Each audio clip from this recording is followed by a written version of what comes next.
Ravi de vous retrouver pour le flash de 10h sur la télévision du Burkina.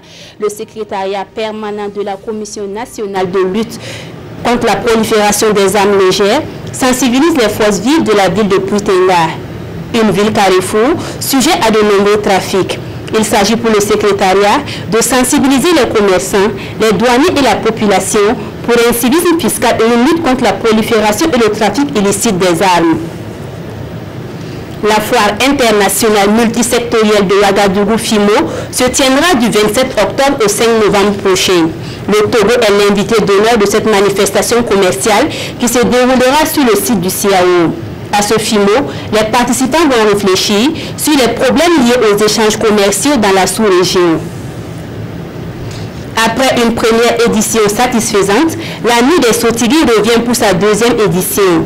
Mais avant, les organisateurs ont rencontré la presse le week-end dernier.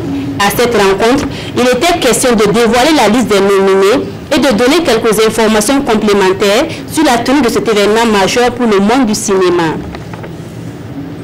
Hors de chez nous, BNP Paribas est mise en cause dans le génocide rwandais. Le groupe bancaire français fait aujourd'hui l'objet d'une information judiciaire pour complicité de génocide et complicité de crimes contre l'humanité. Deux associations et le collectif de partis civils avaient déposé une plainte en ce sens avant l'été. En 1994, la BNP aura autorisé un transfert d'argent ayant permis une grosse livraison d'armes à l'armée rwandaise et aux milices Hutus. De menaces en insultes, la guerre des mots entre Donald Trump et Pyongyang n'en finit plus. Lundi, le régime de Kim Jong-un est remonté au créneau en affirmant que les États-Unis avaient désormais déclaré la guerre à la Corée du Nord.